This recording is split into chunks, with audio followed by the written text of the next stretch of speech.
kembali lagi di Rika Official. Jangan lupa like, comment, and subscribe ya. Ketika kita menolong orang lain, sebenarnya kita sedang menolong diri kita sendiri. Percayalah, Allah akan membalas kebaikanmu dengan yang lebih indah.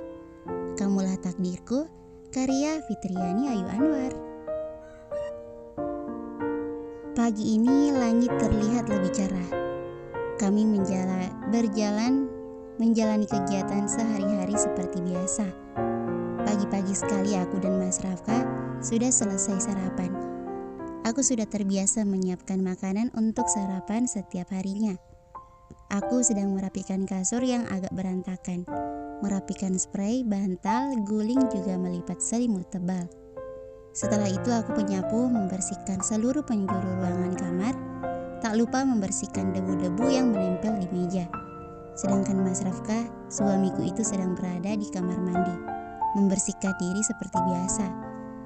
Aku mengambil setelan baju yang cocok untuk Mas Rafka, lalu meletakkannya di atas kasur.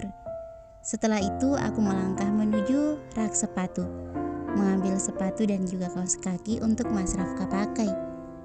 Aku menoleh ke arah Mas Rafka. Ia baru saja keluar dari kamar mandi. Aku tersenyum melihatnya yang berjalan ke arahku sembari mengeringkan rambutnya dengan handuk kecil. Cup, Mas Rafka mengecup kedua pipiku secara bergantian. Pagi cantik, aku tersenyum sambil mendengar sapaan Mas Rafka. Pagi juga ganteng, jawabku sambil mencubit hidungnya. Aku udah siapin baju kamu, cepat ganti terus turun sarapan, ujarku sambil melangkah menuju meja rias, menatap pantulan di depan cermin sembari merapikan jilbabku. Cantik kok. Mas Rafka melingkarkan tangannya di perutku, mengecup pipiku dari samping. Ia beralih menatap cermin. Wajah kami terlihat jelas di sana. Kamu cantik dan akan selalu cantik.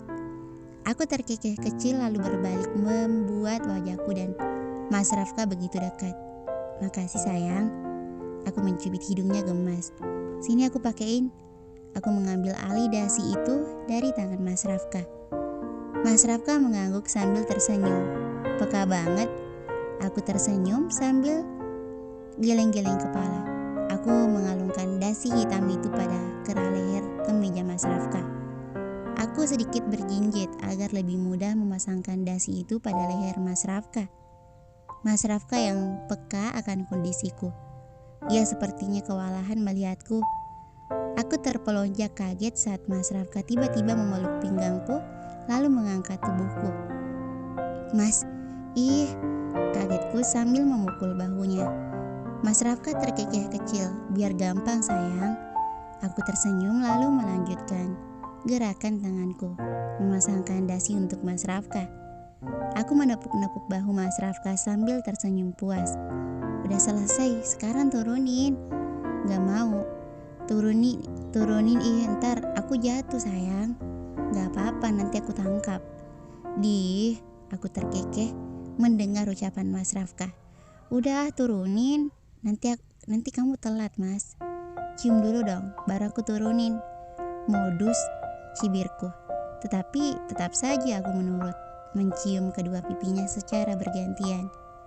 Aku merapikan jilbabku saat Mas Rafka berhasil menurunkanku. Dasar manja. Biarin, toh juga manjanya sama istri sendiri, sahutnya sambil menjulurkan lidahnya. Aku memukul lengannya. Mirip bubuk. Ujarku lalu tertawa. Aku menarik tangan Mas Rafka. Ayo Guk, kita ke bawah sarapan. Tawaku semakin membesar saat Mas Rafka mengacak-acak jilbabku dengan kesal. Sembarangan, ujarnya kesal, membuatku tertawa terbahak-bahak. Cup, aku mencium pipinya dengan penuh cinta. Bercanda sayang, ayo kesayangannya Kilah, kita sarapan. Senyum di bibir Mas Rafka seketika mengembang. Ayo sayang, ayo. Aku sedang berada di mobil Mas Rafka.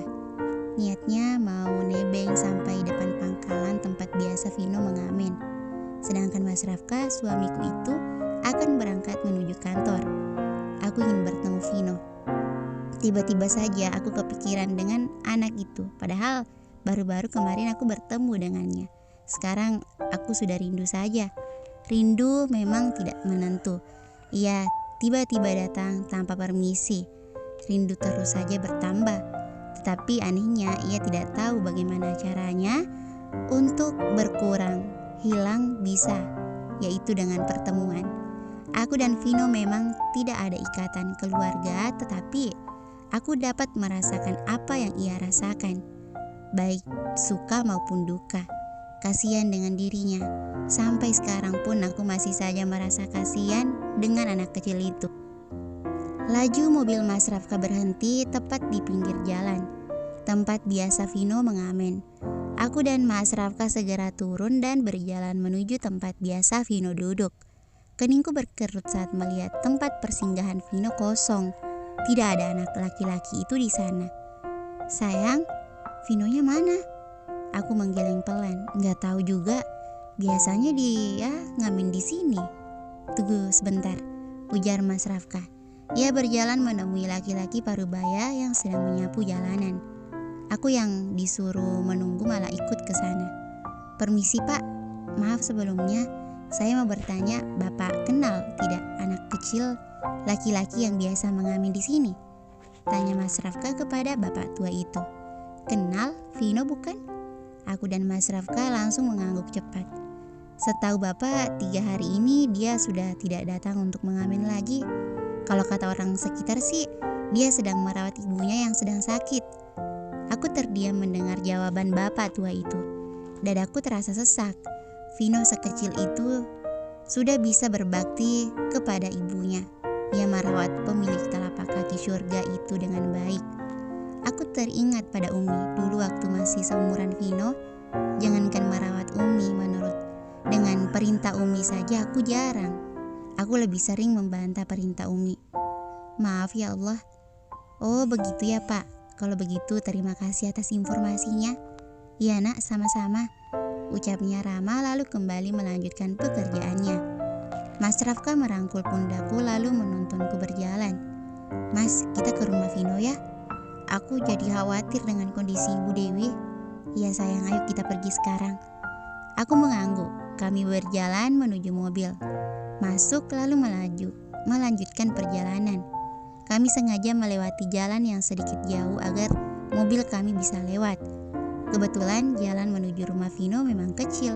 Kecuali lewat jalan raya besar baru mobil bisa lewat. Sengaja juga lewat sana supaya tidak terlalu jauh berjalan. Mas nggak ke kantor? Ucapku memecah keheningan. Ke kantor, tapi kita ke rumah Vino dulu. Aku mengangguk lalu kembali terdiam sambil menatap ke depan. Suara nada dering ponsel mengalihkan perhatianku. Itu suara ponsel Mas Rafka. Mas Rafka langsung memasang earphone yang sudah terhubung dengan ponselnya, lalu memasangkan earphone tersebut pada telinga sebelah kirinya. Waalaikumsalam. Saya ada urusan, kamu urus saja, nanti kabari saya. Mas Rafka melepas earphone pertanda sambungan telepon sudah berakhir. Siapa yang telepon? Urusan kantor ya? Mas Rafka mengangguk. Widya katanya ada urusan di kantor, tapi aku udah suruh dia buat urus semuanya. Jadi kamu tenang aja, kita ke rumah Vino dulu. Aku mengangguk paham, tidak tahu mau merespon apa lagi. Kami pun sampai di tempat tujuan. Mobil kami titipkan di lapangan yang tak jauh dari rumah Vino. Entah sudah berapa kali aku kesini, hatiku masih terasa sakit setiap kali melihat kondisi rumah Vino dan juga ibunya. Tetapi aku bisa apa? Aku pernah berniat membantu untuk merenovasi rumah mereka, tetapi Ibu Dewi menolak. Mas Rafka menarik tanganku. Ayo sayang. Aku mengangguk. Kami berjalan berdampingan. Langkah kami terhenti di depan teras rumahnya. Aku dan Mas Rafka melepas sepatu. Assalamualaikum, ucap kami serempak. Tak menunggu lama, pintu terbuka menampilkan wajah Vino. Waalaikumsalam. Loh, Kak Gila sama Kak Rafka ngapain di sini? Astaga, ayo masuk Kak. Vino berjalan mendekati kami lalu menarik tangan kami agar mengikuti langkahnya. Aku dan Mas Rafka manut saja. Kami masuk ke dalam. Kami duduk di atas tikarnya anyaman. Begitu juga dengan Vino yang duduk di hadapan kami. Kamu kok nggak ada di tempat biasa? kenapa hari ini nggak ngamen? Tanyaku sambil mengusap wajahnya. Iya Vino, kenapa? Apa ibu sakitnya semakin parah? Timpal Mas Rafka. Vino menggeleng sambil tersenyum. Alhamdulillah semakin hari kondisi ibu semakin membaik. Semuanya berkat bantuan dari Kak Rafka dan Kak Kila. Makasih ya. Aku dan Mas Rafka mengangguk. Sama-sama sayang. Jadi kenapa nggak ngamen? Tanyaku lagi. Ibu ngelarang Vino buat ngamen lagi, kata ibu. Vino harus istirahat dulu. Hitung-hitung sambil ngerawat ibu. Alhamdulillah juga kak, karena bantuan dari Kak Kila dan Kak Rafka, Vino dan ibu nggak perlu bingung lagi besok harus makan pakai apa. Wajahnya berubah sendu dengan mata yang memerah. Kalau dulu Vino harus kerja keras sambil panas-panasan supaya bisa makan dulu. Di setiap malamnya Vino selalu nangis dan nanya sama Allah, Allah besok Vino dan ibu makan pakai apa? Air matanya tumpah, anak kecil itu menangis. Aku melihatnya dengan jelas. Tapi sekarang semuanya jadi baik-baik saja. Allah mengirimkan dua manusia berhati malaikat seperti Kak Kila dan Kak Rafka untuk membantu Vino dan ibu. Vino nggak tahu harus ngomong apa lagi kak. Intinya Vino cuma bisa bilang makasih. Makasih buat semuanya. Aku mengangguk dengan air mata yang menetes. Kupeluk tubuh mungilnya sambil kuelus-elus kepalanya. Sesekali aku mencium pucuk kepala Vino. Sungguh aku menyayanginya. Berhenti berterima kasih sayang. Semua yang kamu dapatkan sekarang adalah pemberian Allah. Kakak dan Kak Rafka hanya perantara. Aku melepas pelukanku. Kuhapus air mataku, begitu juga dengan Vino. Kamu harus sukses, Vin. Sukses dunia dan akhirat. Jangan pernah tinggalkan sholat. Pesan singkat itu terlontar dari mulut Mas Rafka. Vino mengangguk. Pasti kak. Ya udah kalau gitu kakak pamit dulu ya. Kapan-kapan kakak kesini lagi. Ujarku sambil mengelus-elus kepalanya. Kak Rafka balik dulu. Semangat ya Goan. Ucapnya sambil mengepalkan tangannya memberi semangat. Perhatian kami beralih pada Ibu Dewi yang tiba-tiba saja muncul. Loh, ada tamu? Masya Allah, Nak Rafka dan Kila ternyata, ucap Ibu Dewi dengan ramah. Bibirnya tersenyum lebar. Ia duduk di hadapan kami. Aku dan Mas Rafka langsung salam pada Ibu Dewi. Vino kok nggak panggil ibu? Ada Kak Kila dan Kak Rafka? Mau ibu buatkan minum nak? Tawarnya. Aku menggeleng. Nggak usah bu. Makasih, kami kesini juga sebentar. Ini juga mau balik lagi. Loh, kok cepat banget? Nggak mau minum atau makan dulu? Nak. Iya bu, maaf. Mas Rafka harus ke kantor. Insya Allah lain kali aja ya bu. Kalau begitu Kila dan Mas Rafka pamit ya. Oh ya sudah, hati-hati nak. Rafka pamit bu. Mas Rafka menyalami tangan Ibu Dewi. Kila juga bu. Aku juga melakukan hal yang sama.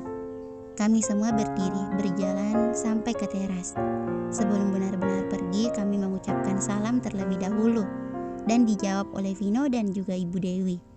Kami berjalan meninggalkan pekarangan rumah Vino, berjalan menuju mobil yang ada di lapangan. Mas Rafka menoleh. Iya sayang, kenapa? Aku boleh ikut ke kantor kamu nggak? Aku bosan kalau di rumah terus. Ujarku sambil cemberut. Mau ikut? Nanti kamu ngapain di sana? Tambah bosen dong kalau di kantor.